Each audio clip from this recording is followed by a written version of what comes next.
தமிழ் இனத்திற்கு, தமிழ் மொழிக்கு, தமிழ் பண்பாட்டுக்கு அடையாளம் தெரியாமல் அழிக்கக்கூடிய பெரும் சூழ்ச்சியை நரேந்திர மோடி அண்ட் கம்பெனி, மோகன் பகவத் கம்பெனி, RSS கும்பல் செய்கிறது. ஞாபகம் வைத்துக் கொள்ளுங்கள். பேராபத்து. அதுக்கு சான்று அனைத்து இந்திய கட்சி அதிகாரத்தில் இல்லாமல் தொடர்ந்து கண்காணி கட்சிகளாக இருந்தாலும் மாநில கட்சிகளுடைய அதிகாரத்திலே இருக்கிறது. எனவே தமிழ்நாடு, அது மட்டுமல்ல, தமிழர் வரலாறு, தமிழ் இலக்கியங்கள் இதெல்லாம் அச்சுறுத்துகிறது. ஆரியத்தை, பிராமணியத்தை அச்சுறுத்துகிறது. திருவள்ளுவர் பெருந்தகைக்கு காவி மேலாடையும் போர்த்தி விடுவார்கள். ஒரு ஆரிய சித்தாந்தவாதியாக, ஒரு பிராமணிய சித்தாந்தவாதியாக, ஒரு சமற்கிருத புலவரை போல, ஒரு இந்திக்காரரை போல திருவள்ளுவரை மாற்றி அமைப்பதுதான் மோடியின் திட்டம், மோடியின் வாக்குறுதி. அதற்கு பேரே இந்தியன் சொன்னால் கூட மாற்றுக்குறைவு என்று பாரத் என்று திணித்து கொண்டு காங்கிரசும் பாஜகவும் நம்ம இன மொழி அடையாளங்கள், இன மொழிகள், தமிழையும் பயிற்று மொழியாக கொள்ளலாம் உயர்கல்விக்கு என்று சேர்த்திருக்கிறாயா? என்ன சூழ்ச்சி!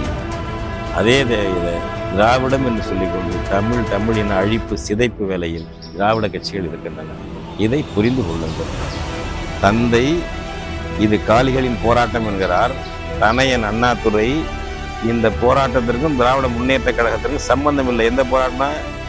தமிழ்நாட்டிலே மாணவர்கள் நடத்தும் இந்திய எதிர்ப்பு போராட்டத்திற்கும் திமுகவிற்கு சம்பந்தம் இல்லை என்று அறிக்கை விட்டார் இல்லையா? சேலஞ்ச், சவால். இல்லைன்னு வாதாட வர தயாரா?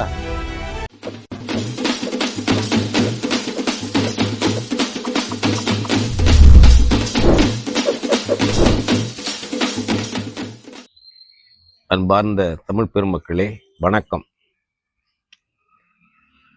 தேர்தல் சூறைக்காற்றுகள் நிறைவடையும் நேரம்.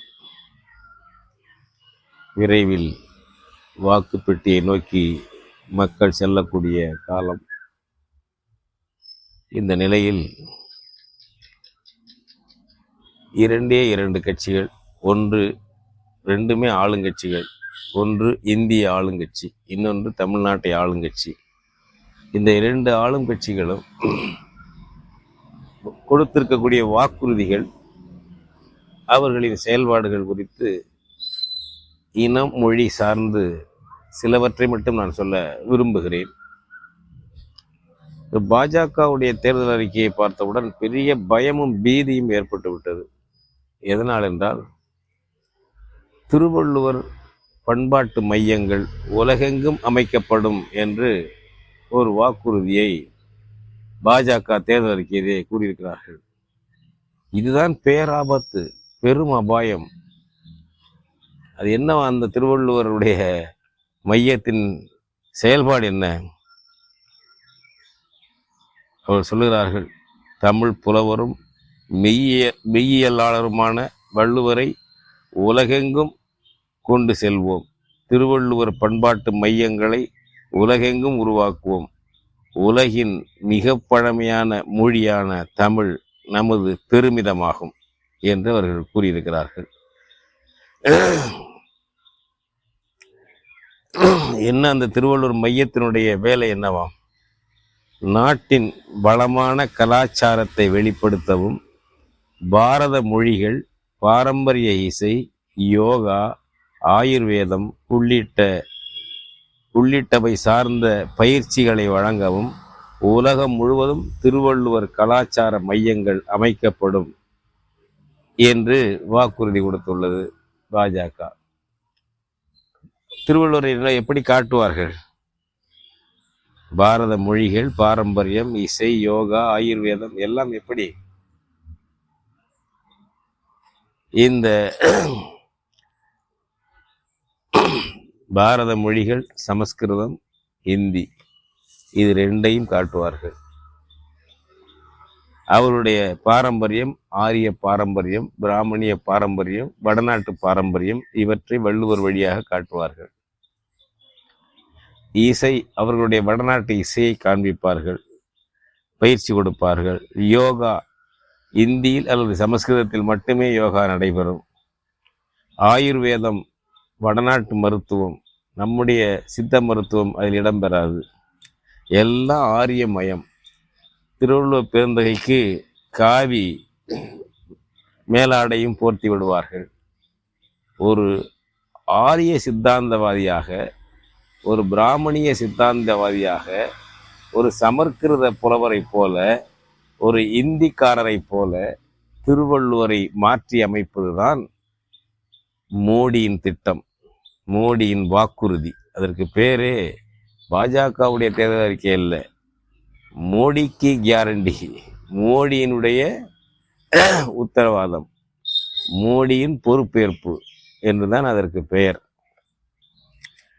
இங்கே அவர்களுடைய முகவரான இந்திய ஏகாதிபத்தியத்தின் தமிழ்நாட்டு முகவரான RN ரவி ஆளுநர் மாளிகையில் இருந்து கொண்டு திருவள்ளுவர், வள்ளலார் போன்றவர்களை எல்லாம் சனாதனிகள் என்று கூறி வருகிறார்.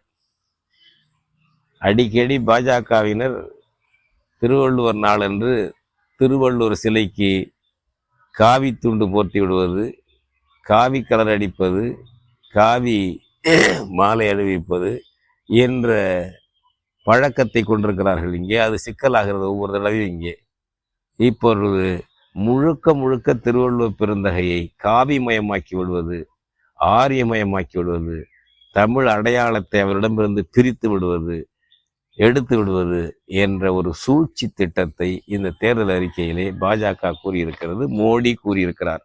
பாஜக கூறியிருக்கிறது என்பதை விட நரேந்திர மோடி கூறியிருக்கிறார். பேரபாயம், பேராபத்து. நம்முடைய அடையாளங்களை அழிப்பது, நம்முடைய பெருமிதங்களை தங்களுடையதாக மாற்றிக்கொள்வது என்பதுதான் ஆரிய சூழ்ச்சி. அவர்களுக்கு, ஆரியவாதிகளுக்கு இந்திய துணைக்கண்டத்தில் 2 பெரும் எதிரிகள். ஒருவர் முஸ்லீம், இன்னொருவர் தமிழர். இது 2ம் தான் ஆரியத்துவவாதிகளுக்கு, பாஜகவுக்கு, RSSக்கு பெரும் பகையாற்றர்கள்.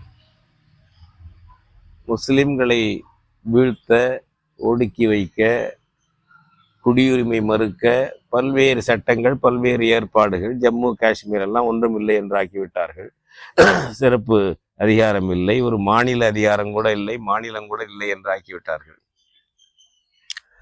திரும்ப திரும்ப தமிழ்நாட்டுக்கு வருவதும், தமிழ்நாட்டை தமிழ் பெருமையை மோடி பேசுவதும் எதற்காக? பேராபத்து.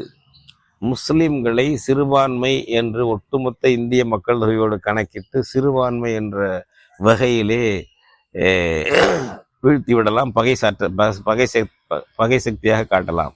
ஆனால் தமிழர்களை, தமிழ்நாட்டில் பெரும்பான்மையானவர்கள், பல்வேறு மாநிலங்களில் வசிப்பவர்கள், தமிழ்நாடு என்பது அனைத்து இந்திய கட்சி அதிகாரத்தில் இல்லாமல் தொடர்ந்து கங்காணி கட்சிகளாக இருந்தாலும் மாநில கட்சிகளுடைய அதிகாரத்திலே இருக்கிறது. எனவே தமிழ்நாடு, அது மட்டுமல்ல தமிழர் வரலாறு, தமிழ் இலக்கியங்கள் இதெல்லாம் அச்சுறுத்துகிறது, ஆரியத்தை, பிராமணியத்தை அச்சுறுத்துகிறது. இன்றைக்கு நம்மவர்கள் துரோகிகளாக மாறியிருக்கலாம், செயலற்றவர்களாக போயிருக்கலாம். ஆனால் இந்த இனத்தின் வரலாறு, இந்த இனத்தின் ஆற்றல், அதனுடைய இலக்கிய ஆற்றல், அதனுடைய மொழி ஆற்றல் அச்சுறுத்துகிறது ஆரியத்தை, இந்தி வாலாக்களை அச்சுறுத்துகிறது. எனவே இதை ஒழித்து கட்ட வேண்டும். தமிழ்நாட்டில் ஆட்சியை பிடிக்க வேண்டும், ஆட்சியை பிடித்து தீர்த்து கட்ட வேண்டும். அதற்கு தமிழர்களுக்கு, தமிழ் மொழிக்கு, தமிழ் சான்றோர்களுக்கு நன்மைகள் செய்வது போல, அவர்களுடைய புகழை பரப்ப போவது போல நாடகமாடி, அனுகூல சத்துரு வேலையை ஆதரவு போல் காட்டி, கழுத்தை அரித்து, தோழனை போல் தோளிலே கை போட்டு கழுத்தை இறுக்கி கொலை செய்யும் உத்திக்கு பேர் அனுகூல சத்துரு போர் முறை, அனுகூல சத்துரு யுத்த முறை. அது ஆரிய யுத்த வகைகளில் ஒன்று, ஆரிய யுத்த வகைகளில் ஒன்று. அந்த முறையைத்தான் RSS கடைபிடிக்கிறது. மோடி என்பவர் யார்? RSSின் ஏவலாள், RSSின் ஏவல் ஆள் மோடி என்பவர். அதனால்தான் மோடியின் பேராலே எல்லாம் நடத்திக்குவோம். பிராமணர்கள் மிகவும் எண்ணிக்கையில் குறைவு ஒப்பீட்டளவில். மோடி பிராமணர் அல்லாத மோடி போன்ற விசுவாசிகளை வைத்து, கையாட்களாக வைத்து ஆரியத்தை, சமஸ்கிருதத்தை, இந்தியை, பிராமணியத்தை மேலும் ஆதிக்க நிலையில் வளர்த்து கொள்ளலாம் என்பதுதான் ஆரியத்தின் திட்டம். அதைத்தான் அவர்கள் செய்கிறார்கள். அதனுடைய கையாள் மோடி. அந்த நேரடியாக நாம் தான் அவர்களுக்கு பகைவர்கள். தமிழர்கள், நான் சொன்னேன், முஸ்லீம் அடுத்தது தமிழர்கள், 2 பேர் தான் பகை சக்தி. நம்மளை ஒழிச்சு கட்டுறதுக்கு நம்முடைய மொழி பெருமை பேசுவது. உலகத்திலே பழமையான மொழி என்பார்கள். தமிழனே தமிழச்சியை கேள், அந்த பழமையான மொழியை இந்திக்கு நிகராக ஒரு ஆட்சி மொழியாக இந்தியாவில் நீ ஏன் ஏற்றுக்கொள்ளவில்லை? இந்தி நேற்று வந்தது, பழமையான மொழி. உன்னுடைய சமஸ்கிருதத்தை விட பழமையான மொழி என்பதை நீ ஒப்புக்காக ஏற்றுக்கொள்கிறாய், பேசுகிறாய். அது உண்மையாக இருக்குமானால் அந்த தமிழை முதல் கட்டமாக இந்திய ஆட்சி மொழிகளில் ஒன்றாக, இன்றைக்கு இந்தி அல்லது ஆங்கிலம் 2 ஆட்சி மொழியாக இருக்கு, 3ஆவதாக ஒரு ஆட்சி மொழியாக தமிழை கொண்டு வா. தமிழ்நாட்டிற்குள் இந்தியை திணிக்கக்கூடாது, எல்லாம் தமிழிலே இருக்கட்டும் என்று விதிவிலக்கு கொடு. தமிழ்நாட்டில் இந்தியை திணிக்கக்கூடாது, சிபிஎஸ்இ பள்ளிக்கூடங்களில் இந்தி பாடம் இல்லையப்பா, கட்டாயம் இல்லை என்ற நிலையை கொண்டு வா. தமிழை பயிற்று மொழியாக்கி, தமிழை கல்வி மொழியாக்கி, ஒரு பாட மொழியாக உத்தரப்பிரதேசத்தில் கொண்டு போ. இவ்வளவு சிறந்த மொழியை, சமஸ்கிருதம் போல பேச்சு வழக்கற்ற மொழி அல்ல, மக்கள் மொழியாக இருக்கிறது. உலகெங்கும் தமிழர்கள் பரவி வாழ்கிறார்கள். உலக இனங்களில் ஒன்றாக தமிழ் இனம் வாழ்ந்து கொண்டிருக்கிறது. அவர்களுடைய சிறப்புமிக்க, வளமைமிக்க, வரலாற்று பெருமிதமிக்க இந்த மொழியை ஒரு பாடமொழியாக, விருப்ப பாடமாக வைய. உத்தரப்பிரதேசத்தில், பீகாரில் இன்னொரு மொழி விருப்ப பாடமாக நீங்கள் படிக்கலாம் விரும்பினால் என்று அப்படி வையே. இந்தி திணிப்பை தமிழ்நாட்டில் கைவிட. அதெல்லாம் செய்ய மாட்டார்கள். தமிழ் பெருமை பேசுவார்கள். ஏன், அவருடைய கல்விக் கொள்கை, புதிய கல்விக் கொள்கை கொண்டு வந்தார் அல்லவா 2020 புதிய கல்விக் கொள்கை. அதிலே தமிழை பயிற்று மொழியாக கல்லூரியில் வைத்திருக்கிறார்களா? 8ஆம் வகுப்பு வரை அவரவர் தாய்மொழியில் பயிற்று மொழியாக கொண்டு தாய்மொழியில் படிக்கலாம். அதுக்கு பிறகு இந்தி அல்லது ஆங்கிலம் இதுதானே வைத்திருக்கிறீர்கள். அதில் 3ஆவது தமிழை சேர்க்கிறது. பல இடங்களில் இந்தியை பேசுகிறது அந்த புதிய கல்விக் கொள்கை, மோடியின் கல்விக் கொள்கை. சமஸ்கிருதத்தை பேசுகிறது, யாருக்கும் தாய்மொழியாக இல்லாத சமஸ்கிருதத்தை பேசுகிறது அந்த கல்விக் கொள்கை. தமிழை பற்றி பேசவே இல்லை. இவ்வளவு சிறப்பு நீங்கள் பேசுகிறீங்களா? அந்த தமிழை பற்றி ஒரு வார்த்தை இதில் உண்டா? தமிழையும் பயிற்று மொழியாக கொள்ளலாம் உயர்கல்விக்கு என்று சேர்த்திருக்கிறாயா? என்ன சூழ்ச்சி! பேய் பிசாசை விட கொடியவர்கள் இவர்கள், சாதாரணமான ஆட்கள் இல்லை. ஞாபகம் வச்சுக்கோங்க. திருவள்ளுவருக்கு இவர்கள் பூணூல் அணிவிப்பார்கள், காவி உடை போர்த்தி விடுவார்கள், ஆரியமயமாக்கி காட்டுவார்கள். நம்முடைய கடவுள்களை எல்லாம், நம்முடைய முருகனை, சிவனை எல்லாம் ஆரியமயமாக்கவில்லையா? ஆரிய பெயர்களை சூட்டிக் கொள்ளவில்லையா? திருவள்ளுவரையும் அந்த நிலைக்கு மாற்றுவார்கள். இதனால் தான் பேராபத்து. தமிழ் இனத்திற்கு, தமிழ் மொழிக்கு, தமிழ் பண்பாட்டுக்கு அடையாளம் தெரியாமல் அழிக்கக்கூடிய பெரும் சூழ்ச்சியை நரேந்திர மோடி அண்ட் கம்பெனி, மோகன் பகவத் கம்பெனி, RSS கும்பல் செய்கிறது. ஞாபகம் வைத்துக் கொள்ளுங்கள். பேராபத்து. அதுக்கு சான்று இந்த தேர்தல் அறிக்கை, அவர்கள் வெளியிட்டிருக்க தேர்தல் அறிக்கை என்பதை மனத்தில் வைத்துக் கொள்ளுங்கள். அடுத்தது திராவிடம். பிஜேபி, திமுக இரண்டு வகையில் சமமான நம்முடைய பகை ஆற்றல்கள். வருத்தப்படுவாங்க சில பேர், நம் நண்பர்கள் நிறைய பேர் இருக்காங்க திமுகவில். இரண்டும் 2 வகையில் பகை ஆற்றல்கள் நமக்கு. ஒன்று நம்மை நேரடியாக அழிப்பது, இன்னொன்று காட்டி கொடுத்து விட்டு ஒதுங்கி கொள்வது. இதுதான் திமுக.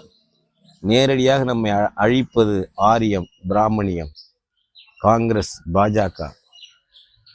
நம்மை உசிப்பு விட்டு ஒதுங்கி கொண்டு எதிரி நம்மை வேட்டையாட இடம் கொடுத்து விட்டு விலகி கொள்வது திமுக, திராவிடம், திராவிடர் கழகம். இதெல்லாம் தான் வரலாற்றில். ஏன் இப்படி சொல்லுகிறேன்? ஏதோ கோவதாபங்கள் இல்லை, எடுத்து பாருங்களேன். 1930களில் காங்கிரஸ் இந்தி திணிப்பை வலியுறுத்தியது.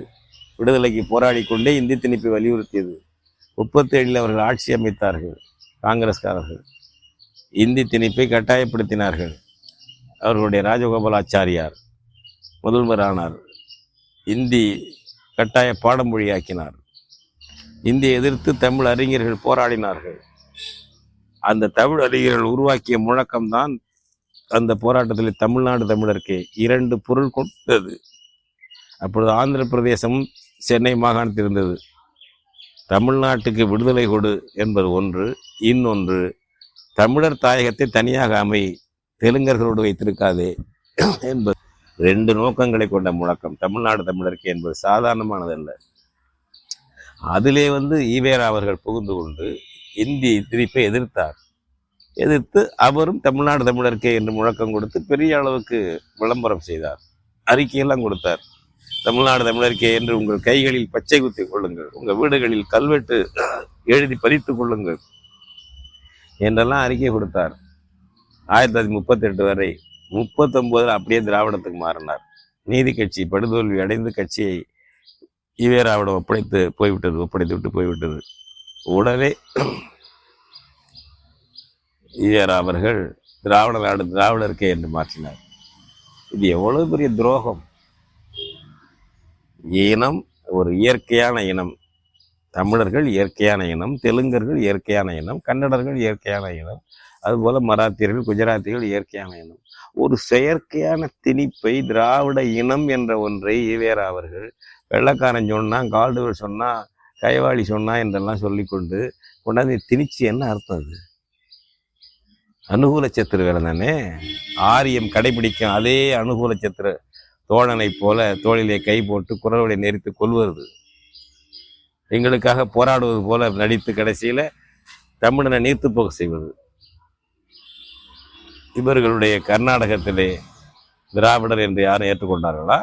அங்கே போய் பரப்புரை செய்து அவர்களை மாற்றினார்களா?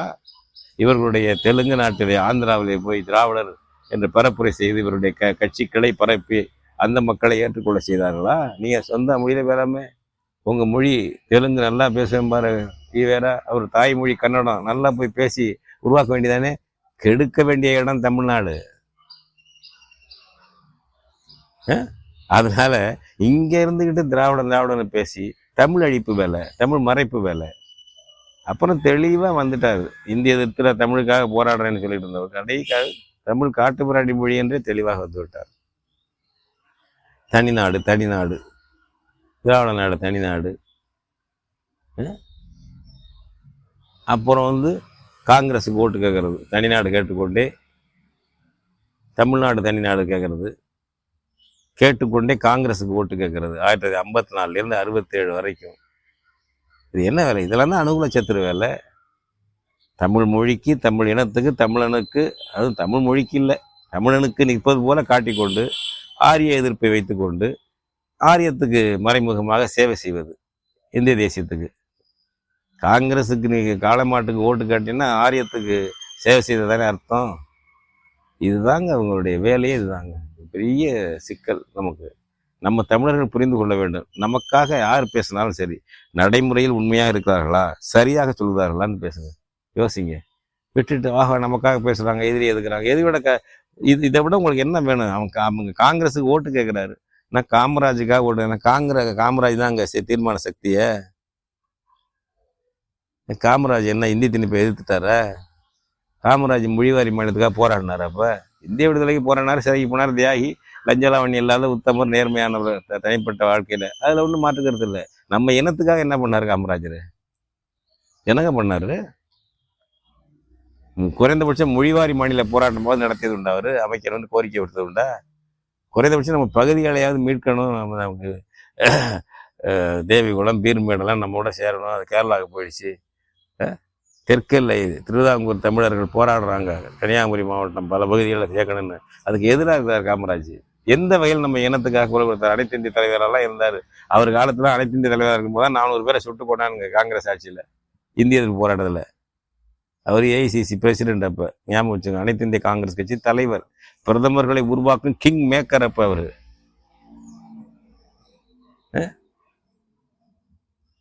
சொல்றேன். அந்த அதுக்கு ஒரு சாக்கு. நம்ம ஆளுங்க என்ன பண்றதுன்னா, ஏழைக்கு செய்கிறாரு போகிறாரு காமராஜர். அது ரைட்டுப்பா. இன மொழி தாயக பாதுகாப்பில் என்ன காமராஜ் பண்ணார்? அதுக்கு ஒரு ஆதரிக்கிறேன்னு சொன்னார். அதை நியாயப்படுத்துறது நம்ம இனத்தை அழிக்கிறதுக்கு நமக்கு ஆதரவாக இருக்கிறது போல இருந்து நம்ம இனத்தை காலவாரி அழிச்சு விடுறதுக்கு பல்வேறு தந்திரங்களை ஈவேரா அவர்கள் செய்தார்கள். அண்ணா அடைந்தால் திராவிட நாடு இல்லையே சுடுகாடு. எதுக்கு ஆந்திரம், கர்நாடகம், கேரளம், தமிழ்நாடுலாம் சேர்த்து நாடு பெறாரு. இதையும் நம்பினமே.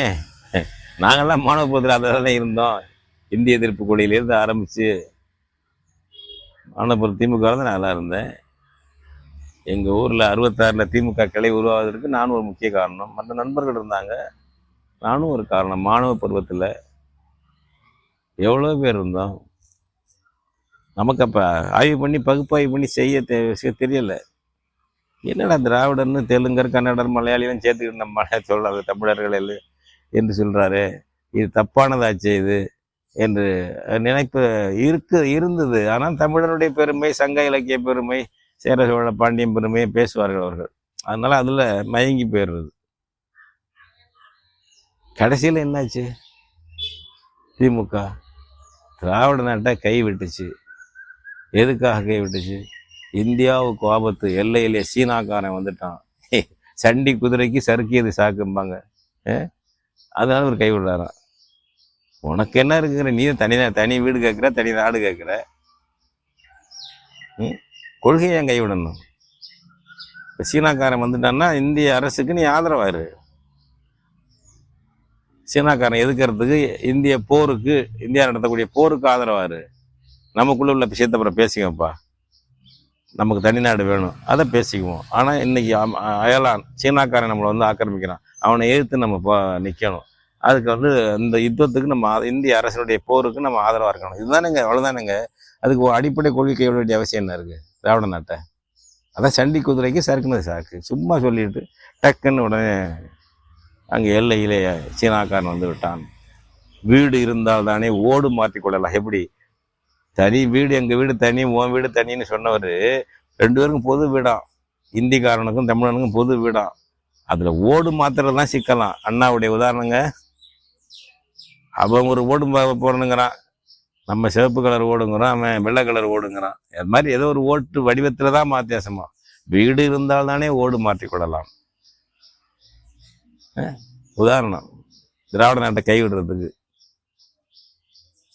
இதெல்லாம் நம்ம புரிஞ்சுக்க வேண்டாம். நம்ம தமிழன் தமிழச்சி எவ்வளவு ஏமாத்துறாங்க, மோசடியாக முழக்கங்களை வைக்கிறாங்க. நம்மளை வந்து நம்ம ஆளுகளை, இளைஞர்களை திரட்டி எவ்வளோ பேர் உயிரை கொடுத்துருக்கான். கொஞ்சம் நஞ்சம் இல்லை. ஒன்னொன்னுலையும் இது அந்த திமுக நமக்கு கைவிட்டு போன கட்சி. அது சாதாரணமானது இல்லை. கைவிடுறது என்ன, காட்டி கொடுக்குறது தான். அங்கே வேற என்ன பச்சையாக சொன்னாக்க 1965 மொழிப்போர். நான் 11ஆவது படிக்கிறேன். பல இதில் என்னுடைய உரையில் சொல்லியிருக்கேன். மொழி இப்போ இந்திய போராட்டத்தில் கலந்துக்கிட்டேன் 11ஆவது வகுப்பு. எங்கள் திருக்காட்டுப்பள்ளி சார் சிவசாமி ஐயர் உயர்நிலைப் பள்ளியில் போராட்ட குழுவினுடைய செயலாளராக இருந்திருக்கேன் நான். அந்த போராட்டத்தில் கலந்துக்கிட்டவங்க. அந்த போராட்டம் மாணவர்கள் நடத்தி பெரிய அளவுக்கு துப்பாக்கிச்சூடு நடக்குது. காங்கிரஸ் ஆட்சி. அனைத்து இந்திய காங்கிரஸ் தலைவராக காமராஜர் இருக்கார். லால் பகதூர் சாஸ்திரி தலைமை அமைச்சராக இருக்கார். தமிழ்நாட்டில் பக்தவச்சலம் முதலமைச்சராக இருக்கார். இவர்கள் இராணுவத்தையும் வரவழைச்சு சுட்டு கொள்றாங்க. நம்ம மக்களை சுட்டு கொள்றாங்க. ஈவேரா சொல்றாரு, சுட்டு கொள்றது பத்தாது, இன்னும் அதிகமாக சுடுறாங்கிறாரு. இப்படியே சொல்றாருங்க திராவிட தந்தை. அவர் சொல்றாரு, காளிகளின் போராட்டம் இது. 4 காளியை சுட்டு கொண்டு, அவன் 100கணக்காக சுட்டு கொள்றான். இப்போ சொல்றாரு, ஐயா பத்தலையா அது? 4 காளிகளை சுட்டு கொன்னாக்க போராட்டம் ஒடுங்குது. போலீஸ் கையில் துப்பாக்கி எதுக்கு இருக்கு? பூப்பறிக்கை இருக்கா? அறிக்கை விட்டாரா இல்லையா பெரியார்? ஒரு இனம், மொழி, தாயகத்துக்காக போராடக்கூடிய தலைவன், கோரிக்கை வைக்கக்கூடிய தலைவன் உலகத்தில் எங்கேயாவது இப்படி அறிக்கை விடுவது உண்டா? அவன் தாய்மொழி காக்க, அயல்மொழி திணிப்பை எதிர்க்க அந்த மக்கள் போராடும் பொழுது இப்படி அறிக்கை விட்ட தலைவன் உலகத்தில் எங்கேயும் பார்த்துருப்பீங்களா? உலகத்தில் எங்கேயும் பார்த்துருப்பீங்களா? ஈவேரா விட்டார். அண்ணா என்ன பண்ணார் தெரியுங்களா? சொல்லி பார்த்தார், மாணவர்களை போராட்டத்தை நிறுத்துங்க. அவங்க போராடுறாங்க. உடனே அறிக்கை விட்டார், இந்த போராட்டத்திற்கும் திராவிட முன்னேற்ற கழகத்துக்கும் சம்பந்தம் இல்லை. தந்தை இது காளிகளின் போராட்டம் என்கிறார். தனையன் அண்ணாதுரை இந்த போராட்டத்திற்கும் திராவிட முன்னேற்ற கழகத்திற்கும் சம்பந்தம் இல்லை. எந்த போராட்டம்? தமிழ்நாட்டிலே மாணவர்கள் நடத்தும் இந்திய எதிர்ப்பு போராட்டத்திற்கும் திமுகவிற்கு சம்பந்தம் இல்லை என்று அறிக்கை விட்டார் இல்லையா? சேலஞ்ச், சவால். இல்லைன்னு வாதாட வர தயாரா? திமுகவிலே பழைய பேராசிரியர்கள்லாம் இருக்காங்க, பழைய இன உணர்வாளர்கள், இன்னும் வயசானவங்க இருக்காங்க. அவங்கள கேட்டு பாருங்க, புத்தகங்கள்லாம் படிச்சு பாருங்க. எல் கணேசன் எழுதியிருக்க ஒரு புத்தகத்தையும் படிச்சு பாருங்க, இந்தி போராட்டத்தை பற்றி. மாணவர்களை கூப்பிட்டு வச்சுட்டு நுங்கம்பாக்கத்தில் தன்னுடைய வீட்டில் அண்ணா அவர்கள் போராட்டத்தை கைவிடுங்கன்னு அப்படியே வலியுறுத்துறாரு. எல் கணேசன் சொல்றாராம், அப்ப unfortunately you are my leader unless I will shoot at you. கெடு வாய்ப்பாக நீங்கள் எனக்கு தலைவராகிவிட்டீர்கள், இல்லையேல் உங்களை நேரம் சுட்டிருப்பேன். இதை பெருமையா எல் கணேசன் தேன்மழை மாத இதழையும் திருப்பவும் கொடுத்தாரு பேட்டியா, ஒரு 4-5 ஆண்டுக்கு முன்னாடி. அவருடைய நூல்லையும் எழுதியிருக்காரு. அண்ணாதுரை ஒரு வீரஞ்செறிந்த போராட்டம். அனாதையானவங்க பெரிய அதாவது காங்கிரஸ் சுட்டுக் கொள்கிறது, இன்னும் சுடுறான்னு பெரியார் ஈவேரா சொல்லிட்டு இருக்காரு. இந்த போராட்டத்தை எங்களுக்கு சம்பந்தம் இல்லைன்னு திமுக தலைவர் அண்ணாதுரை சொல்றாரு. எங்க கதியை எண்ணி பாருங்க, மாணவர் கதியை. என் கதி எங்க கதி என்ன இருக்கு? தமிழச்சி கதியை எண்ணி பாருங்க. இப்படி கைவிடப்பட்ட இனம் நம்ம இனம் இந்த கட்சிகளால. இப்ப இவங்க வாரிசு ஸ்டாலின் என்ன சொல்றாரு தேர்தல் அறிக்கையில? மாநில சுயாட்சி பத்தி அது உண்டா? அன்றாடம் பேசுறாரு, இந்தியாவை காக்க ஸ்டாலின் அழைக்கிறேன். ஆமா கண்ணு, நீ பெரியார் வாரிசு, அண்ணாதுரை வாரிசு, அப்படிதான் பேசுவ, கரெக்டா பேசுற. தமிழினத்துக்காக பேச மாட்டீங்க நீங்கெல்லாம். சும்மா ஊருகா தொட்டுக்குவீங்க தமிழினம். அது சொன்னாலும் இப்ப தீட்டுன்னு சொல்லிட்டு எல்லாம் திராவிடம் தான் அதிகம். மு.க. ஸ்டாலின் வந்த பிறகு திராவிட உச்சரிப்பு தான் அதிகம். தமிழ்ல தான் தீட்டு ஒட்டிக்கும் திராவிடத்துக்கு. எப்போவாது தமிழ் பருவட்ட ஓட்டு வாங்கணும், தமிழச்சிக்கிட்ட ஓட்டு வாங்கணும், அதுக்காக எப்போவாது தமிழை சொல்லிக்கிறது, அவ்வளவுதான். இந்தியாவை காக்க இவர் இந்தியா காக்க போறாரு. சரி, ரைட்டு, காத்துக்கங்க. இங்க என்ன விஷயம்? 50 கொள்கைகள் ஒன்று, இந்தி திணிப்பை என்றும் எதிர்ப்போம். ஏன் இந்த தேர்தல் அதை பத்தி பேசல? ஸ்டாலின் பேசல, இளவரசர் உதயநிதி ஏன் பேசல? இந்தி திணிப்பை தடுப்போம். ஸ்டாலினும் பேசல, தந்தையும் பேசல, தனையனும் பேசல. இதான் காட்டி கொடுக்கறது, கொள்கையில வச்சுக்கிறது. இந்தி திணிப்பை என்றும் எதிர்ப்போம். பார் எங்க 50 கொள்கை. இங்க அதை பத்தி பேசுறது. மாநில சுயாட்சி என்று பேசுனீங்கல்ல, மாநில சுயாட்சி பத்தி இந்த தேர்தலில் ஒரு பிரச்சனையாக்குனீங்களா? ஆளுநர் பதவியை நீக்க வேண்டும் என்று ஒரு வரி சொல்றது உண்டா? இல்ல ஆளுநர் பதவி அத்துமீறி நடக்குது, அதை ஒழுங்குபடுத்த அரசமைப்பு சட்ட திருத்தம் வேண்டும் என்று ஒரு கோரிக்கை மு.க. ஸ்டாலினும் இளவரசர் உதயநிதியும் கேட்டது உண்டா? தமிழச்சி பார்த்துக்கங்க. பாஜகவும் சரி, திமுகவும் சரி, ஒரு நாணயத்தின் 2 பக்கங்கள். அது தொடர்ந்து அது காட்டி கொடுத்தே பழக்கம். ஒரே ஒரு சந்தர்ப்பங்க, நெருக்கடி நிலை. அந்த நெருக்கடி நிலையில திராவிடம் எப்படி இருந்துச்சு பாருங்க. எம்ஜிஆரை தூண்டிவிட்டு தனி கட்சி உருவாக்க ஏற்பாடு செய்தவர் இந்திரா காந்தி தான் என்ற குற்றச்சாட்டின் பேர்ல தான் இந்திரா காங்கிரஸோடைய இந்த கூட்டை முறித்தார் கருணாநிதி 1972. 71 இந்திரா காந்தியோட சேர்ந்து தேர்தலில் ஒன்னா நின்று கூட்டணி அமைச்சு தேர்தல் நின்றார்கள். 72 கூட்டம் முடிச்சிட்டார். காரணம் எம்ஜிஆரும் சிபிஐ தலைவர் கல்யாண சுந்தரம் போய் இந்திரா காந்தியை பார்த்து கருணாநிதிக்கு எதிராக தங்களை ஆதரிக்கணும், பிறகு முன்னிறுத்தணும் எம்ஜிஆரை என்று சொல்லி அந்த சூழ்ச்சியில இந்திரா காந்தியும் பங்கெடுத்த காரணத்தினால, அது தெரிந்ததுனால கருணாநிதி இந்திரா காந்தி கூட்டணியை முறித்து கொண்டார், இந்திரா காங்கிரஸ் கூட்டணியை முறித்து கொண்டார். இல்லைன்னா இந்திரா காந்தி கூட்டணியெல்லாம் இருந்திருப்பார். அப்போ அந்த நேரத்தில் எமர்ஜென்சி நெருக்கடி நிலை கொண்டு வந்து அடிப்படை உரிமைகள், ஜனநாயக உரிமைகள், இந்திய அரசமைப்பு சட்டம் எல்லாத்தையும் முடக்கிடுச்சு இந்திரா காந்தி. அப்போ அதை எமர்ஜென்சியை எதிர்த்து இவங்க தீர்மானம் போடுறாங்க. அதனுடைய முழு வீச்சு இப்படி இருக்குன்னு தெரியல, போட்டு மாட்டிக்கிட்டாங்க. பல பேர் சிறையில் இருந்தாங்க. விசா சிறையில் இருந்தாங்க, அதுபோல் பல சிறைகளில் இருந்தாங்க. திமுக வழி அடக்குமுறையை தாங்க வேண்டிய நிலை ஏற்பட்டது. எம்ஜிஆர் என்ன பண்ணார் தெரியுங்களா? இவர்களுடைய திமுகவுடைய கரு தானே அது, திமுகவுடைய ஒரு பாய் தானே. அந்த பாசிசத்தை, இந்திரா காந்தியின் பாசிசத்தை ஆதரித்தார். அண்ணா திமுக ஆதரிச்சதுங்க. கட்சி பேர் முதல்ல அவர் தொடங்கினது என்ன?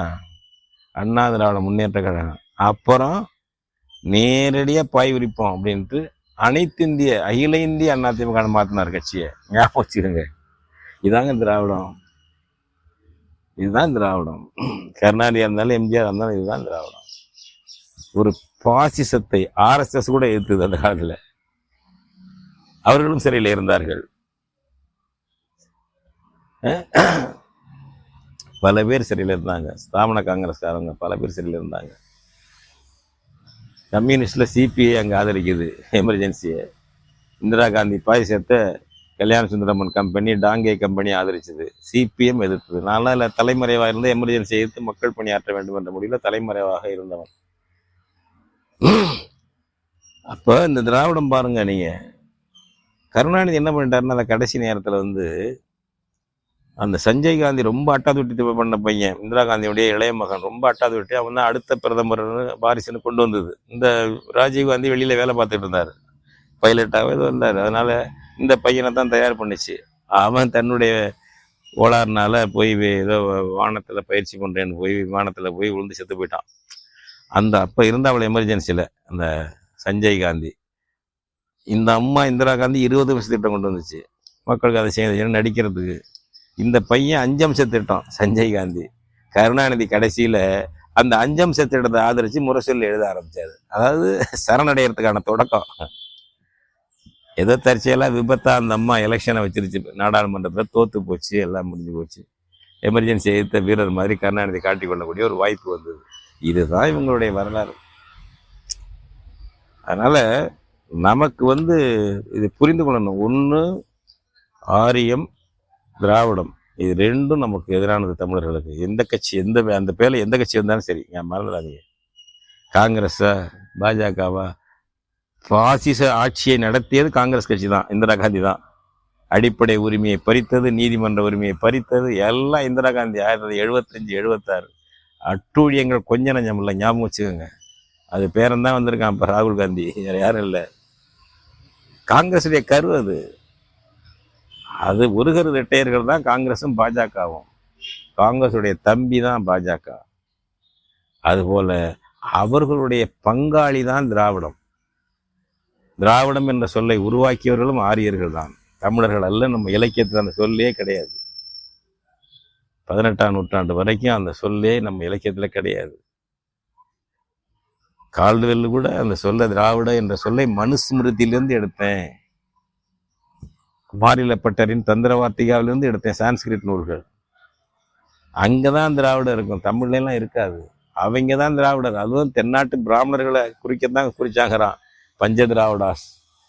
குஜராத், மகாராஷ்டிரம், கர்நாடகம், ஆந்திரம், தமிழ்நாடு, இந்த 5 மொழி பேசக்கூடிய தாயகங்களில் குடிபெயர்ந்த பிராமணர்களுக்கு பேர் பஞ்ச திராவிடாஸ். அது பஞ்ச திராவிடா, திராவிட பிராமணர்ஸ்.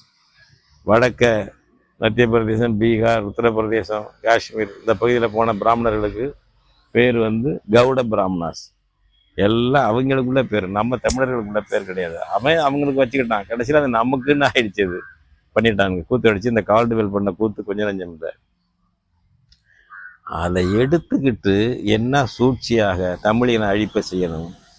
பாரதியன், இந்த இந்தியன்னு சொன்னா கூட மாற்றுக்குறைவு என்று பாரதியன், பாரத் என்று திணித்து கொண்டு காங்கிரஸும் பாஜகவும் நம்ம இன மொழி அடையாளங்களை, இன மொழிகளை அழிக்கிற வேலையில் இருக்கிறது.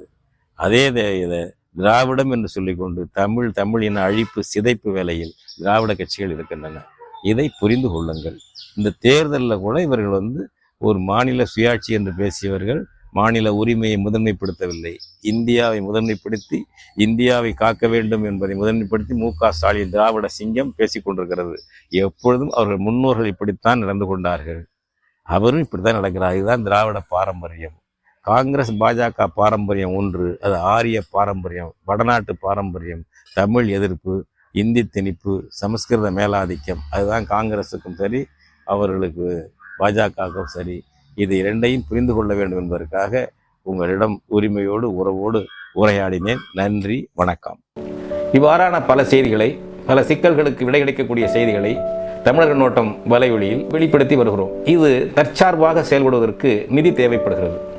இந்த நிதியை நம்முடைய மக்களாகிய நீங்கள் தான், இளையோரும் பெரியோரும் நண்பர்களும் தோழர்களும் சான்றோரும், நீங்கள் உங்களால் இயன்ற அளவு என்ன இயலுமோ அந்த நிதியை வழங்குமாறு அன்போடும் உரிமையோடும் கேட்டுக்கொள்கிறேன். உங்களுக்கு நன்றி உணர்வோடும் பொறுப்புணர்வோடும் தமிழர் கண்ணோட்டம் செயல்படும் என்பதை உறுதி தெரிவித்துக் கொள்கிறேன். நன்றி, வணக்கம்.